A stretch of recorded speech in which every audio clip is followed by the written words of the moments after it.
media.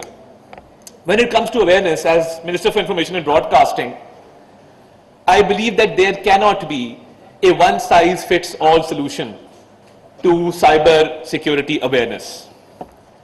You need to address different audiences through different modes and through different methods and through different terminologies.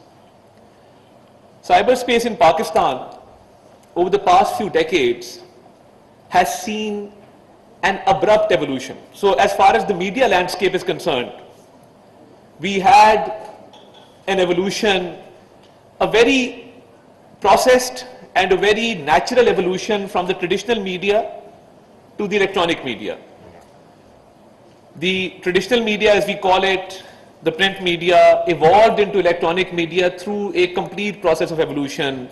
There were editorial controls, there was an editorial board. We saw in the early 2000s that we came up with the Pakistan Electronic Media Regulatory Authority. There were regulatory frameworks, and that's how this evolution took place. The country was ready, the world was ready, and this evolution was a natural process through which we came up with the electronic media in Pakistan.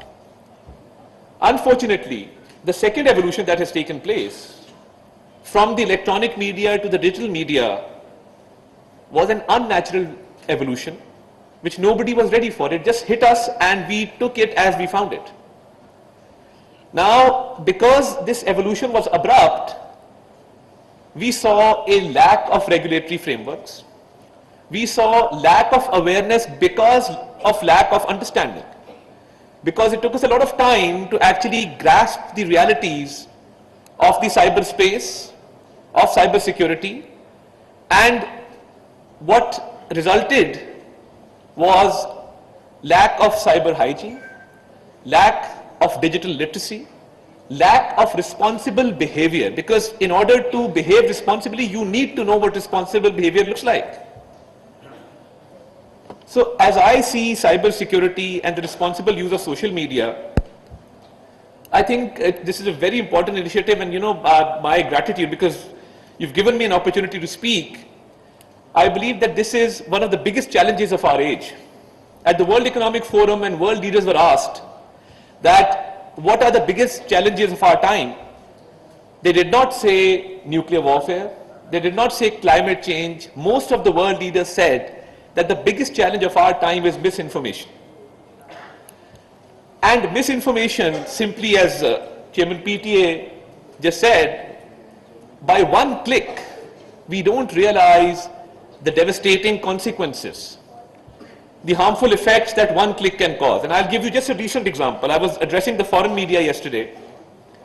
A very sad incident took place on Bondi Beach in Sydney, Australia. As soon as the incident took place, we saw a surge in fake news all over the social media. And just by looking at the name of the attacker, very responsible media outlets in the digital space quickly alleged that the attacker belonged to Pakistan.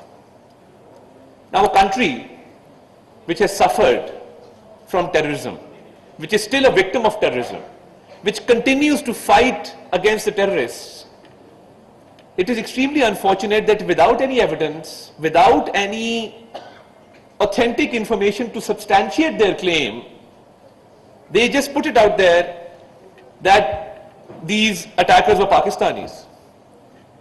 And we obviously took to the social media. We made sure that fact check was in place, and my compliments for coming up with this I-Verify system, and we use it very often.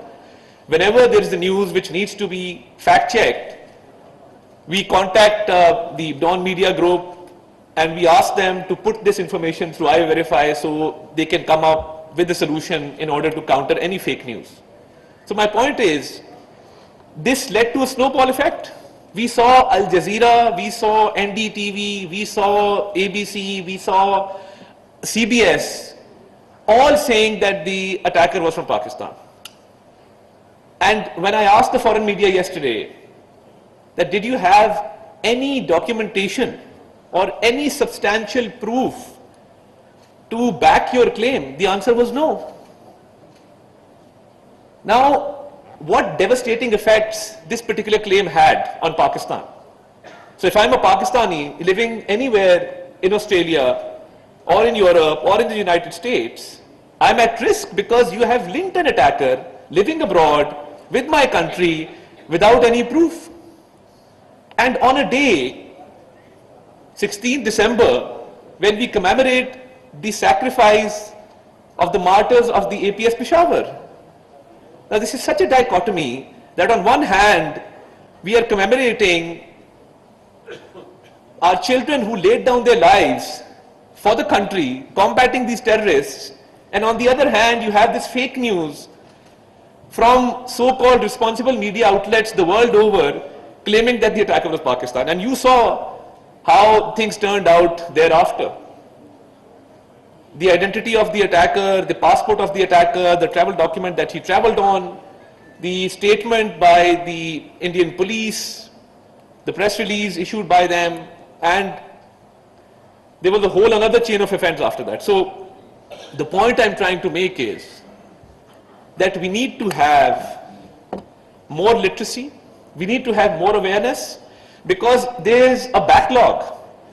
When an abrupt evolution takes place, a lot of things are lacking which need to be covered. So when I talk about the first evolution from print media to digital media, a lot of tracks were covered, a lot of space was covered, regulatory frameworks were in place. But with this abrupt revolution, there is so much of backlog that really needs to be addressed. So we need more initiatives like this, and my government, my ministry, we stand fully committed to this cause.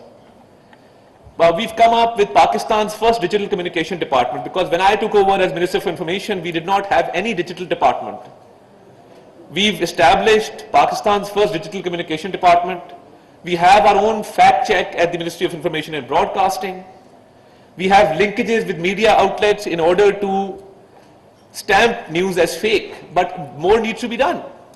And I'm grateful to Mr. Babar Yaqub because he reached out to us in order to establish a system where we can train people to counter fake news and misinformation, and to hold training workshops not only for the ministry but also for media personnel, because this needs to have a broader impact and a multi-dimensional strategy in which journalists, media outlets, writers, authors, government officials all need to be trained, because as I said, digital natives are more accustomed to using social media than digital natives, but both need to be taught the responsible use of social media. And when we talk about the advent of emerging technologies, and I would like to appreciate the platform of TikTok because they've introduced AI labeling now. Whenever you click on a video on TikTok, it says that the content is AI generated content. In order to enable the user, or in order to enable the subscriber to be well aware that the content being watched is AI generated. So, this is just a small step which all other platforms need to replicate. We need to have AI labeling. And one thing more I'm concerned about is creative people losing their jobs. Whenever I turn on the television, I see advertisements being made through AI. So how many people lose their job when one advertisement is made from AI? Number one, the content creator.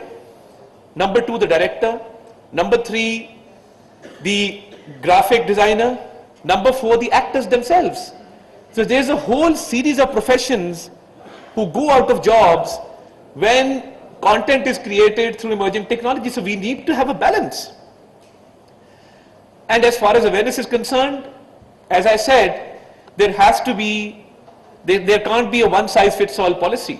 We need to make different segments aware according to their uses and according to their needs of social media.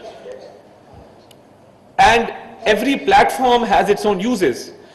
So I think this is a big challenge, but I have great hope that events like this one today and the commitment of UNDP, PTA and the government of Pakistan, I believe that with the right kind of strategy, we can get there. We can cope up with this challenge, because this is causing a lot of harm in society.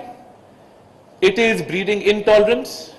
You can see violence. You can see harassment against women. You can see harassment against minorities, against marginalized groups on social media.